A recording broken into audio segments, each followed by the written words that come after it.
ملتان میں محکمہ صحت کی کارکردگی صفر، محکمہ صحت میڈیکل ویسٹ ٹھکانے لگانے میں ناکام، ڈپٹی کمشنر ملتان نے عوامی شکایات پر ایکشن لے لیا۔ تفصیل جانتے ہیں ہم اپنے نمائندے ملتان آصف قریشی سے۔ جی آصف قریشی، تفصیلات سے آگاہ کیجیے گا۔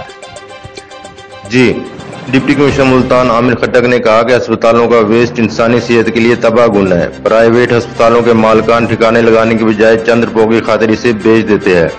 پولٹری فارم کی مری ہوئی مرغیاں اور ویسٹ نہری پانی میں پھینکا جا رہا ہے۔ ڈپٹی کمشنر نے ہدایت کی کہ میڈیکل ویسٹ کو ٹھکانے لگانے کا انتظام نہ کرنے والے پرائیویٹ ہسپتالوں کے مالکان کے خلاف مقدمات درج کیے جائیں اور آلودگی کے باعث بننے والے پولٹری فارم بھی سیل کر دیے جائیں۔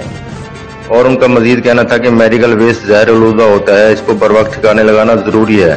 مناسب انتظامات نہ کرنے والے ہسپتال اور پولٹری فارموں کے خلاف فوری کارروائی کی جائے۔ اس سلسلے میں ڈپٹی کمشنر ملتان عامر خٹک نے 9 کسی کے قریب واقع صدیقی پولٹری فارم کو نہری پانی آلودہ کرنے پر سیل کر دیا۔ جی شکریہ آصف قریشی، تفصیلات سے آگاہ کرنے کے لیے۔